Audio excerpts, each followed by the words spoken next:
तीसरी बार सत्ता में आने के बाद से ही मुख्यमंत्री अशोक गहलोत के सामने हर दिन चुनौतियां खड़ी रहती हैं। सचिन पायलट विवाद खत्म होने के बाद भी गहलोत को अगले कुछ दिनों में इस गुट से फिर दो हाथ करने पड़ सकते हैं। दरअसल मंत्रिमंडल में फेरबदल की आग को हवा देकर अजय माकन तो दिल्ली लौट गए, लेकिन गहलोत को इसे बुझाने के लिए कई जतन करने पड़ेंगे। गहलोत किसी भी हालात में पायलट गुट को अपनी सरकार पर भारी नहीं पड़ने देंगे। राज्य में विधानसभा की 200 सीटें हैं, इस लिहाज से 30 मंत्री बन सकते हैं। 5 मंत्री पद पहले से खाली थे। विवाद के चलते खुद पायलट समेत 3 मंत्रियों को हटा दिया गया। एक मंत्री के निधन के बाद फिलहाल कुल 9 पद खाली हैं।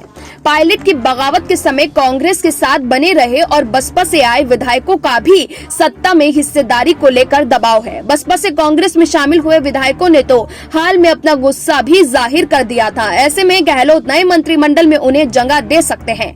वहीं सीपी जोशी खुद या उनसे जुड़े कुछ नेताओं को भी सत्ता में आने का फायदा मिल सकता है। प्रमोद जैन भाया, उदयलाल अंजाना और भरम सिंह भाटी के कामकाज का भी आकलन किया जा रहा है। उनके विभागों में बदलाव हो सकता है।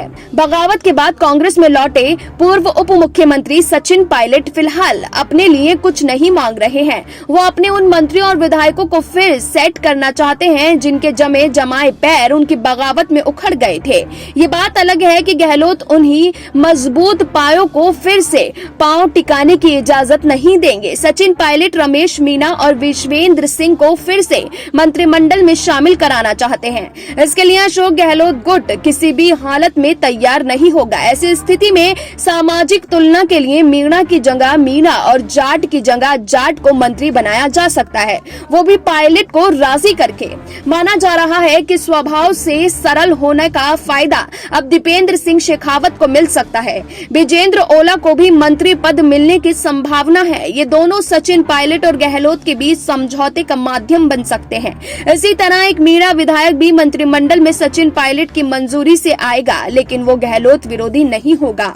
माना जा रहा है कि मंत्रिमंडल के बजाय सचिन पायलट को कुछ राजनीतिक नियुक्तियों में फ्री हैंड मिल सकता है। उन पदों पर पायलट कहे अनुसार नियुक्तियां हो सकती हैं। ये नियुक्तियां कुछ जिलों तक ही सीमित होंगी। वहां पायलट खेमा मुख्य भूमिका में हो सकता है। ये क्षेत्र टोंक समेत पायलट के असर वाले गुर्जर बहुल्य होंगे।